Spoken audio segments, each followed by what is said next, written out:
Amados, e a palavra do nosso Deus na manhã desse dia, que se encontra em Mateus capítulo de número 16. Se você tiver uma Bíblia nessa manhã e puder acompanhar a leitura da palavra do nosso Deus na manhã desse dia, que se encontra em Mateus no capítulo 16, quando o título diz a confissão de Pedro. Diz assim a palavra do nosso Deus na manhã desse dia. Capítulo 16 de Mateus, verso 13.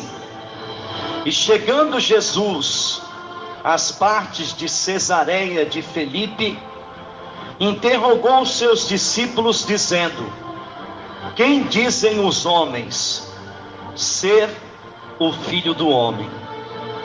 E eles disseram: uns, João Batista, outros, Elias, e outros, Jeremias ou um dos profetas.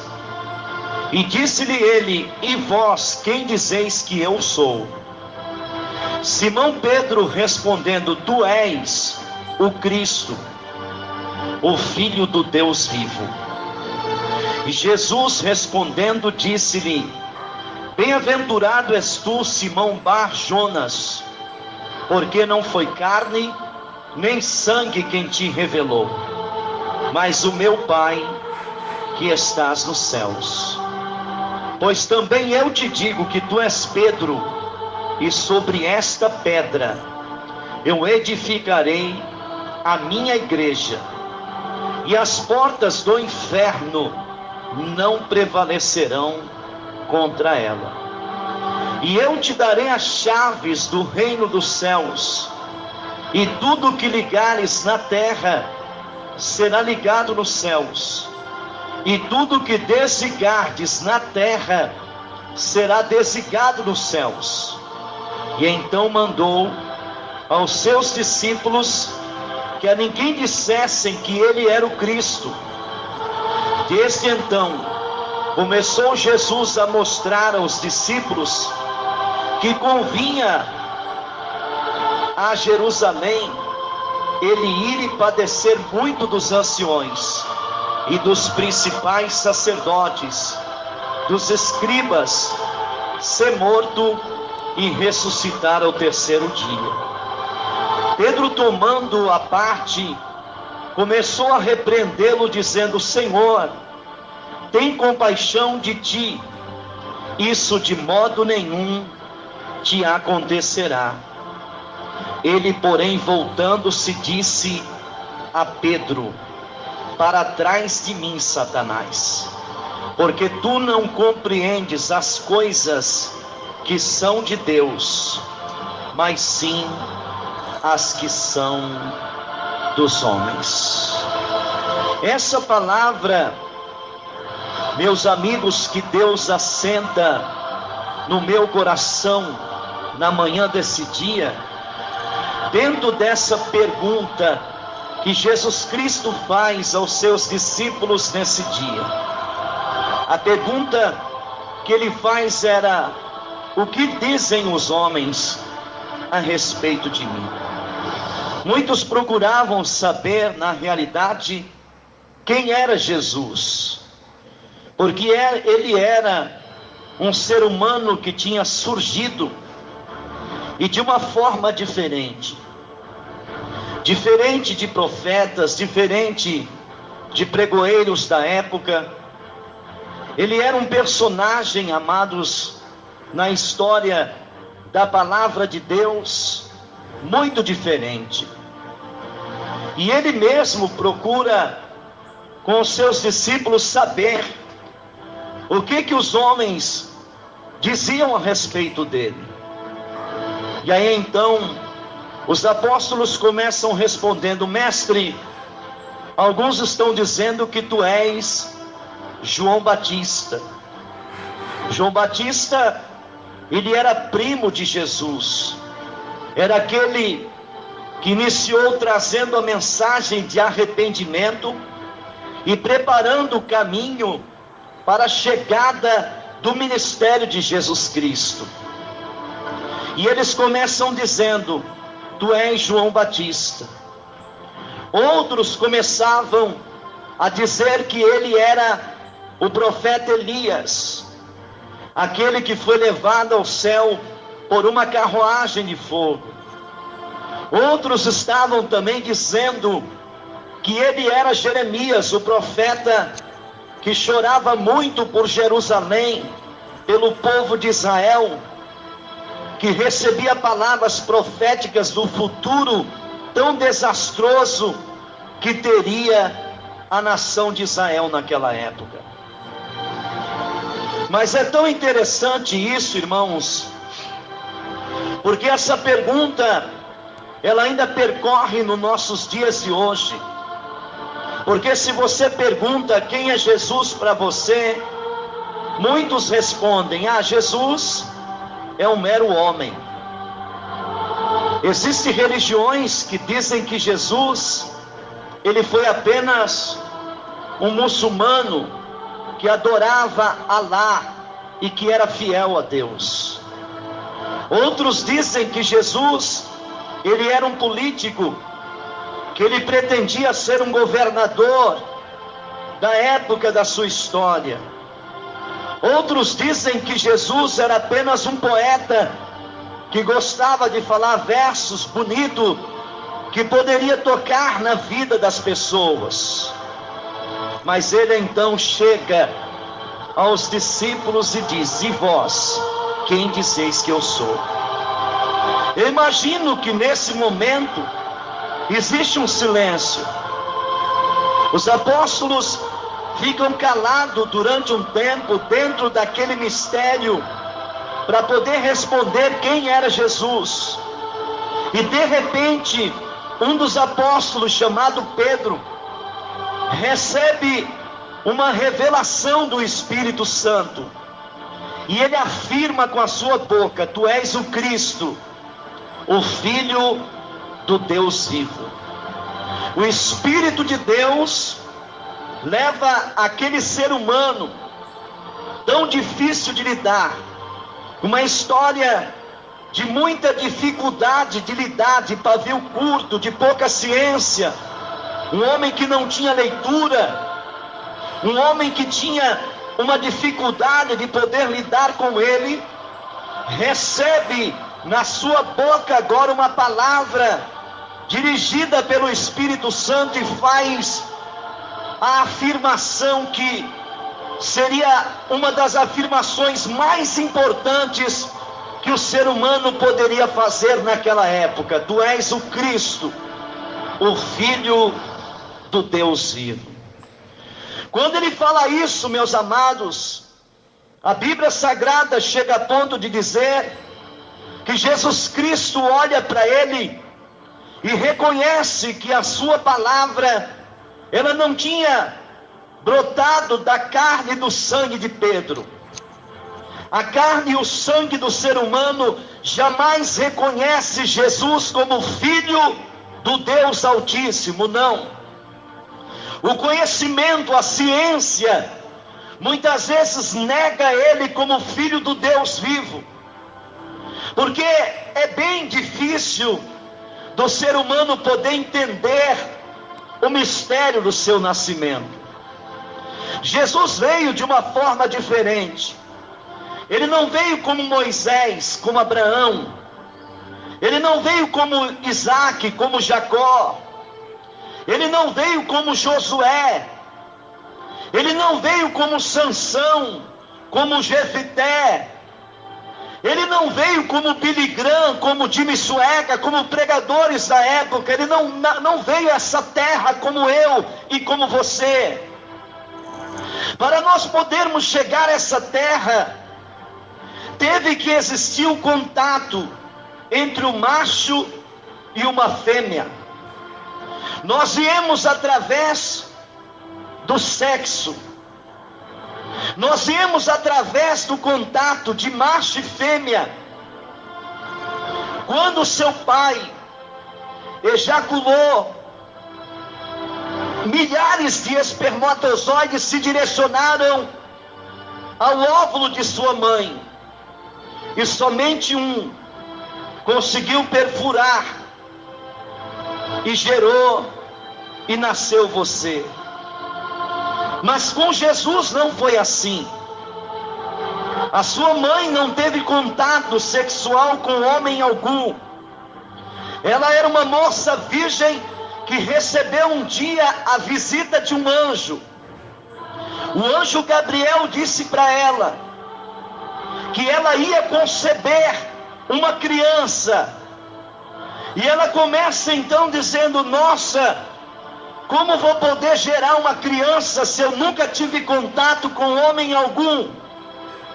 E o anjo diz para ela: o que virá de você será do Espírito Santo, virá de Deus, por isso seu nome será Emanuel, que significa Deus conosco na terra.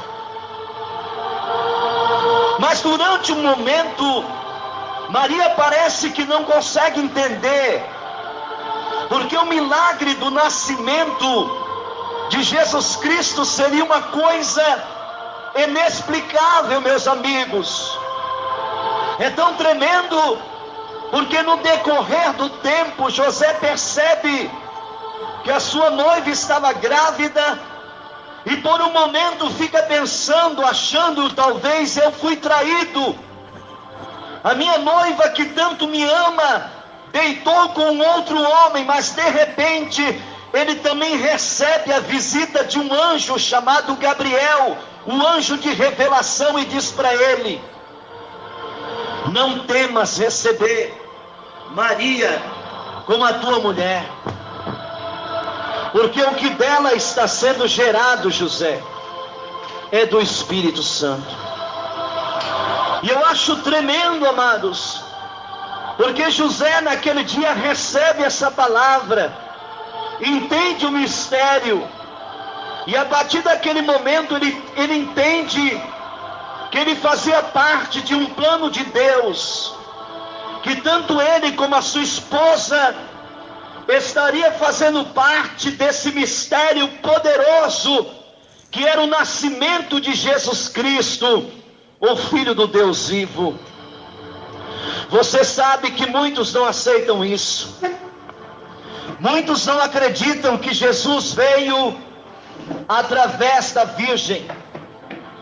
Muitos não acreditam no seu nascimento, porque ele, nascendo de uma virgem, a maldição do pecado adâmico que está sobre a humanidade, ela não conseguiu tocar nele, não conseguiu tocar na sua carne, no seu sangue.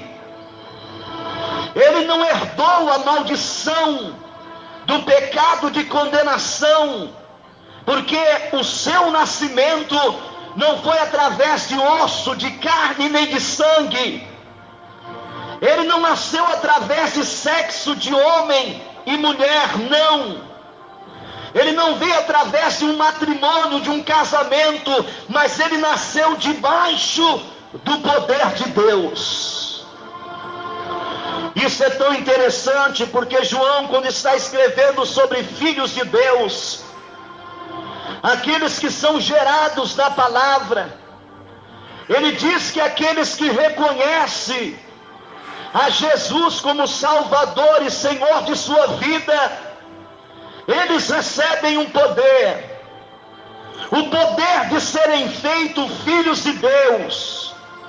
São filhos não nascidos da carne e do sangue, mas são filhos nascidos da palavra, são filhos nascidos do Espírito Santo.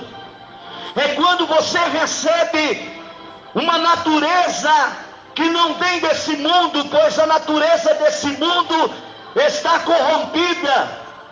O ser humano está corrompido, a humanidade está debaixo da condenação. Lá em Romanos diz que toda a humanidade está encerrada debaixo da condenação do pecado, mas aquele que está em Cristo, que reconheceu a Cristo, ele recebeu o poder de ser feito um filho de Deus. Um filho de Deus, meus amados, não nascido na carne, não vindo através de uma religião, não é nascido através de uma lei. Nós não viemos de lei, de religiões. Nós não servimos religiões. O apóstolo Paulo, quando falou a respeito do Evangelho, ele não falou que era uma religião, mas ele disse: olha, Jesus Cristo é o poder de Deus. Quando você o reconhece como Salvador, você reconhece e recebe o poder de Deus para receber uma nova natureza. Uma natureza que vai direcionar você às coisas de Deus.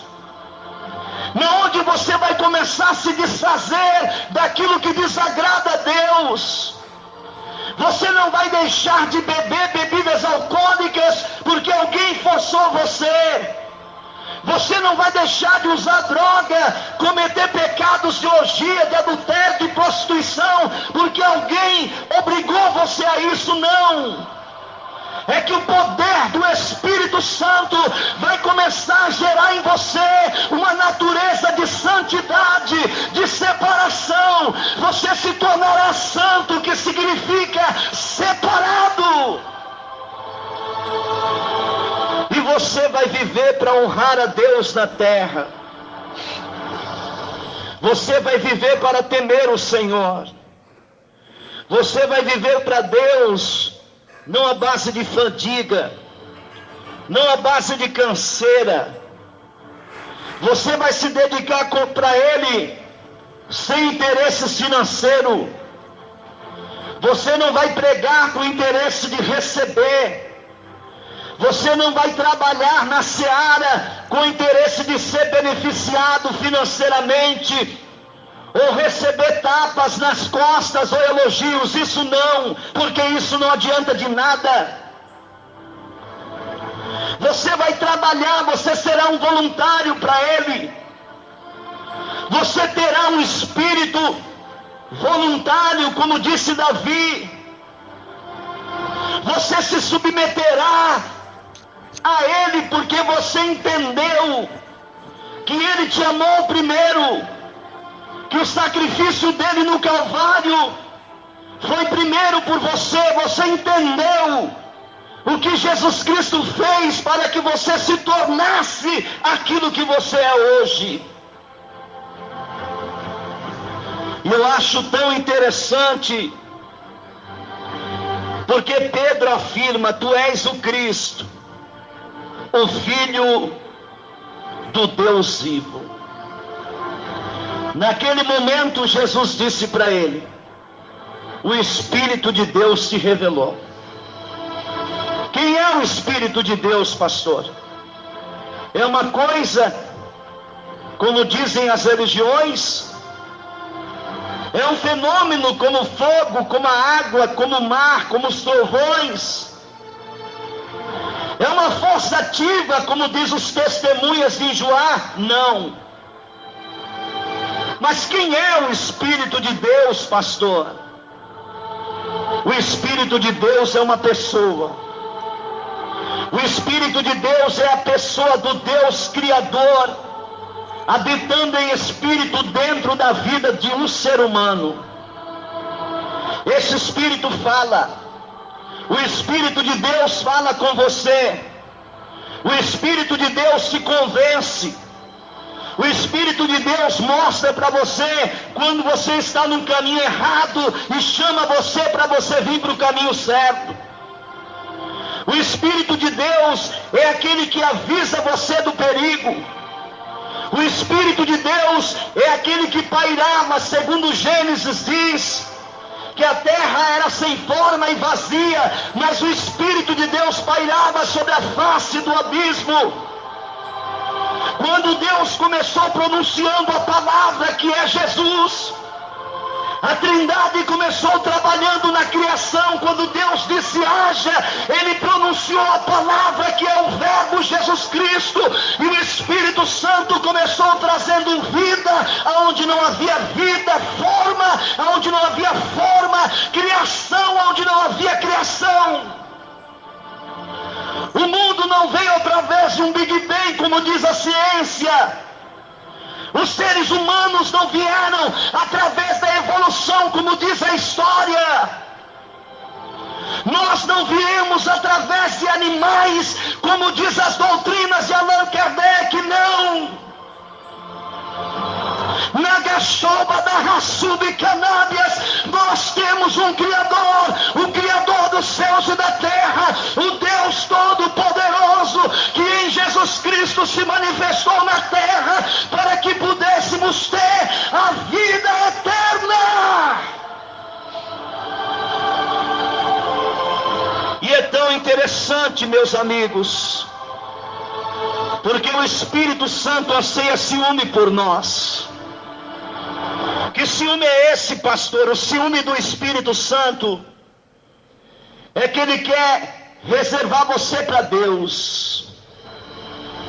O Espírito Santo separa você da idolatria. O que é idolatria? É quando você coloca algo acima de Deus.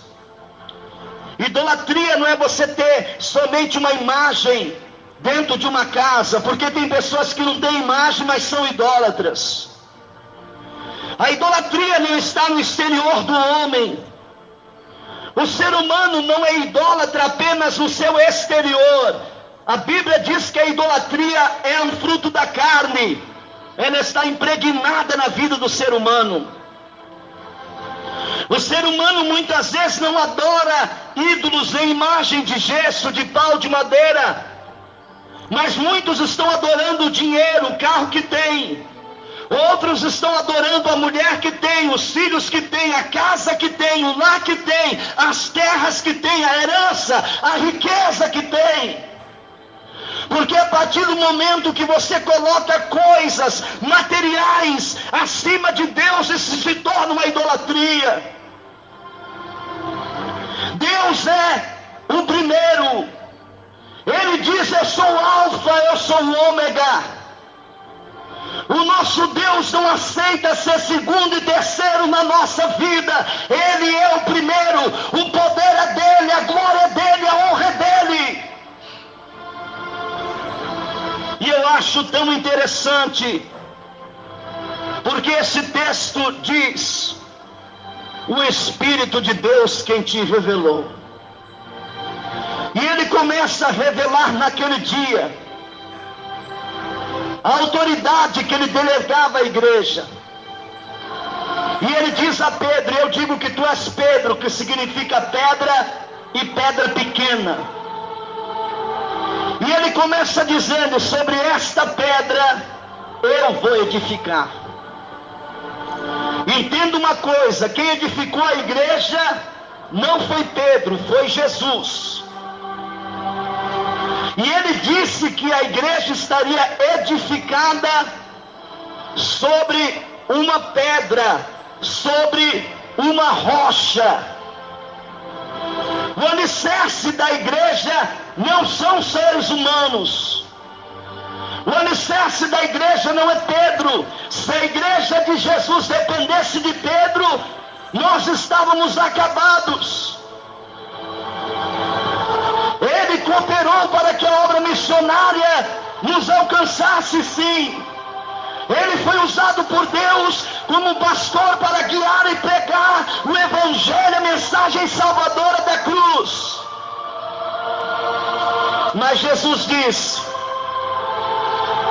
eu edificarei a minha igreja. E ele diz: as portas do inferno não prevalecerão contra ela. Ele começa falando que o inferno, ele tem portas. Você tem que entender que existem determinados demônios que não se manifestam e não vão se manifestar na igreja, na vida de ser humano. Você sabia que existem determinados tipos de demônios que trabalham para tentar destruir gerações? Existem demônios separados para trabalhar contra gerações, contra a cidade, contra a família e até contra a nação. Eu não sei se você lembra quando lá no capítulo 10, se não me falha a memória, de Daniel começa buscando a Deus, invocando a Ele, orando e se humilhando diante do Senhor durante 21 dias, 3 semanas. E a Bíblia diz que Deus tinha respondido a Daniel, mas a resposta foi detida no mundo espiritual, onde um principado da Pérsia, ou seja, um demônio que trabalhava naquela região, começou trabalhando para que aquela resposta não alcançasse a vida de Daniel, aquele monarca da época. O mundo espiritual, existe demônios que trabalham em departamentos diferentes. É por isso que nós temos que orar quebrando maldições. Existem crentes que não acreditam nisso, estão morrendo. Existem crentes que não acreditam em maldições hereditárias e as doenças como diabetes, câncer, tuberculose e outras doenças hereditárias a mais estão matando e destruindo gerações. Quando você entende sobre isso, porque Jesus disse: as portas do inferno, o inferno tem liberações de porta. Muitas vezes Deus permite que determinados males toquem na vida do ser humano, e é para ele poder se levantar. É necessário nos colocarmos de pé diante de Deus e guerrearmos contra essas portas do inferno. Porque Jesus disse: as portas do inferno não prevalecerão. Elas vão atacar, meus amigos. Nós seremos muitas vezes tocados e machucados. Quantas vezes não somos prejudicados pelas portas do inferno? Quantas vezes não somos tocados como igreja dentro de perseguições? Existiam épocas da igreja que as perseguições foram tão terríveis que a cabeça dos mártires foi cortada, como a de João Batista. Existiam épocas da igreja que homens foram crucificados de cabeça para baixo, como o apóstolo Pedro. Existiam épocas da igreja em que o inferno trabalhou de uma tal maneira que Tiago foi decapitado e os homens começaram a morrer por causa do evangelho. Eu não sei quantos já leram a história de Martinho Lutero, mas alguns livros dizem que chegou uma época em que ele foi colocado numa fogueira para ser queimado. E havia muitos dos seus seguidores que, ouvindo o evangelho, o poder de Deus, agora tinham se rendido a Jesus, estavam lá. E ele pronunciou uma frase dizendo: hoje vocês vão matar um pato, mas amanhã Deus vai fazer nascer um ganso. E tocaram fogo nele. Aqueles que se dobraram diante do evangelho que ele pregou, o verdadeiro evangelho, eles conseguiram entender que Jesus não estava na idolatria, que Jesus não estava nos dogmas, nos costumes das leis da Igreja Católica Apostólica Romana, não, mas que ele estava na Bíblia. Lendo o livro eu entendi que ele, percorrendo, achou a Bíblia acorrentada. E ele então procurou perguntar: por que será que a Bíblia estava acorrentada? Havia proibições de conhecer o que estava escrito. A partir do momento que o alicerce da religião, da vida com Deus, não é a palavra, essa vida não é uma vida que agrada a Deus. Eu acho tremendo porque Jesus disse: as portas do inferno não prevalecerão contra a minha igreja. A igreja é dele. E quando ele diz isso, ele dá uma autoridade dizendo: eu te darei as chaves do reino dos céus. Eu já falei um pouco sobre esse assunto aqui na rádio, já preguei na igreja, que eu entendo que existem dois pontos diferentes sobre reino dos céus e reino de Deus. O reino de Deus eu entendo que é o domínio total de Deus no céu.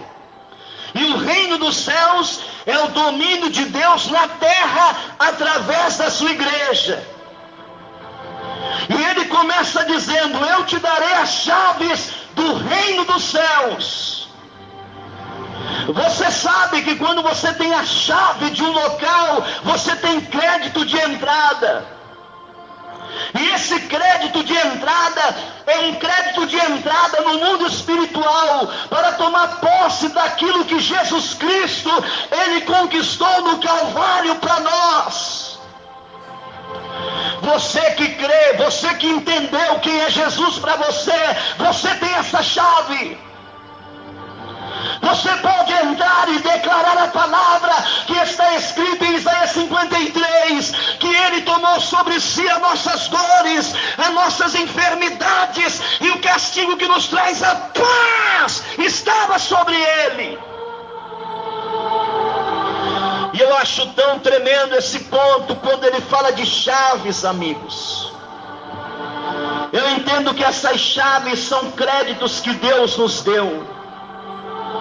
Eu entendo que essas chaves são oportunidades que a igreja tem de abrir portas e de fechar portas.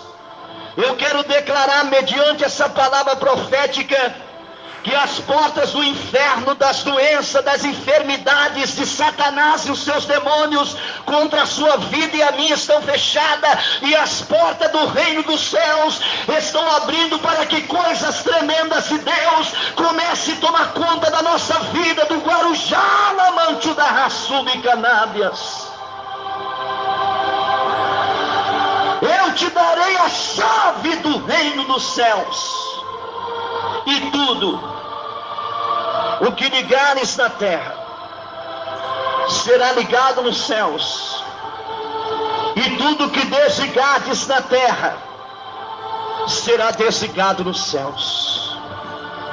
Se você concordar aquilo que está dentro da palavra de Deus sobre a sua vida, o céu vai concordar com você. Se você ligar a saúde virá. Se você desligar o poder da maldição da doença, da enfermidade, se você começar a desligar o poder da feitiçaria, da bruxaria contra a sua vida, isso vai acontecer. E aí então Jesus começa se revelando, dizendo: olha, é necessário que eu seja entregue aos religiosos em Jerusalém. É necessário que eu passe pela morte de cruz. Mas de repente Pedro, o mesmo que o Espírito de Deus usou sua boca agora, ele não vigia e começa dizendo a Jesus: mestre, não se faça isso. Jamais isso vai acontecer contigo. E ele começa tentando mudar a direção de Deus no ministério de Jesus. O ministério de Jesus era enfrentar a cruz, o sofrimento, para salvar a humanidade. Mas ele começa tentando fazer com que Jesus viesse mudar aquela decisão. E de repente Jesus olha para Pedro, e ele tem discernimento que agora não era o Espírito de Deus que usava Pedro, mas era o próprio Satanás. Eu quero chamar a igreja, eu quero chamar você que me acompanha, me ouve através dessa rádio. Você tem que ter discernimento de espírito. Você tem que ter ciência de quando Deus está falando, quando o homem está falando e quando Satanás está falando. Existem momentos que a boca do homem está sendo usada por ele mesmo, dentro de emoções, dentro de empolgações, dentro de fama, de aplausos, de querer ser um alguém na vida. O ser humano muitas vezes abre a boca e começa mexendo com a massa humana, dentro de técnicas e de seus conhecimentos. Muitas vezes ele começa enganando uma série de pessoas, e nós precisamos ter discernimento de espírito. Há momentos que quem está usando a boca do ser humano é o Satanás. Por isso você tem que ter discernimento. Quando você perceber que uma voz na boca de um ser humano tenta tirar a tua paz, tirar você da direção de Deus, quando você perceber que a boca de alguém está sendo usada para tentar lhe perturbar, tirar de você a direção do Espírito, diga como disse Jesus: para trás de mim, Satanás. Você tem que ter autoridade de repreendê-lo. Você tem que repreender e dizer para ele: você não entende as coisas de Deus. Satanás não entende as coisas de Deus, mas entende as coisas dos homens. Ele conhece a sua e a minha fraqueza. Ele sabe onde temos deficiências.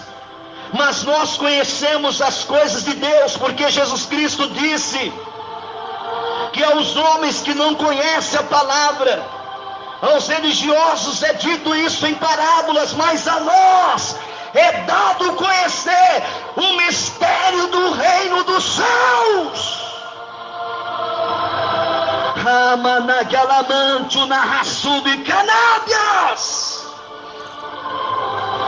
Tome posse dessa palavra.